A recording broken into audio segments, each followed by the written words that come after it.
Init. Ayun guys, mag-date muna kami dalawa ngayon. Yan yung aking kanin. Okay ka muna. Okay ka muna. Ganito. Ayaw. Yan, mag-date muna kami guys.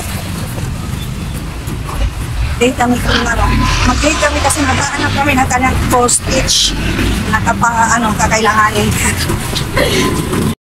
Dito na nga po pala kami guys sa marketplace o kung saan tinatawag nila ay MP.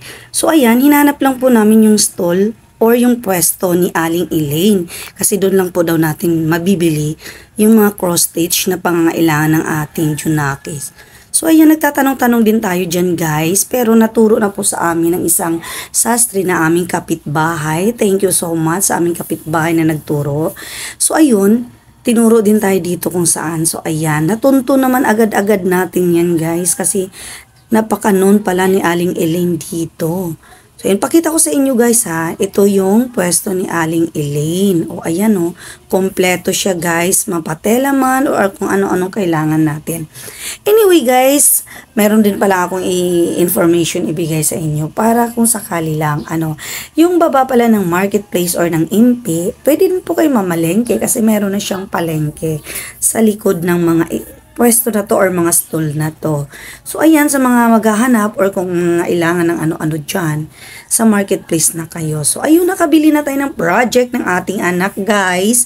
So after yan, bayaran natin. O ba, syempre, nauhaw ang inyong mamasi. Kaya ayan, nagboko shake tayo at ang aking dalaga ay sago naman ang kanyang gusto.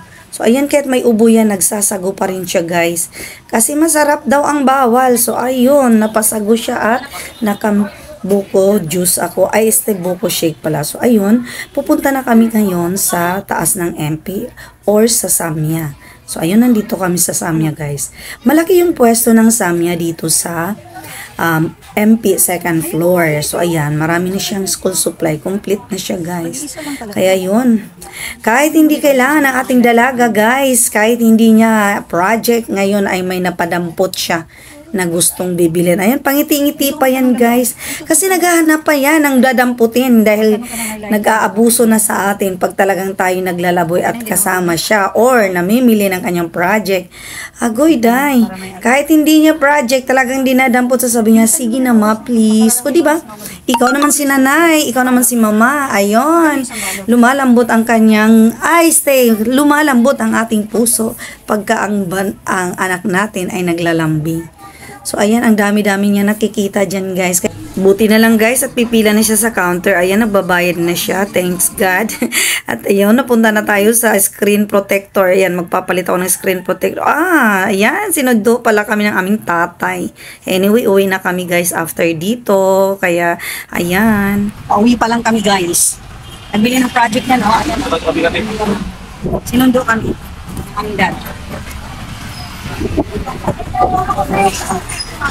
Ha?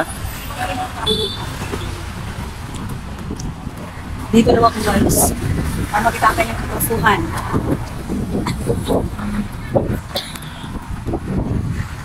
Bigit na eh. Ayan, dadaan kami ng ulam sa Senior Pedro. Since ginabi na tayo guys, kaya ayan, dumaan lang kami sa Senior Pedro. Kaya loko yan, boom! Kaya ayun, ayan po ang Senior Pedro. Ang dami nilang niluluto guys. Shout out Senior Pedro. Ayan, uwi na kami guys. Thank you for watching guys!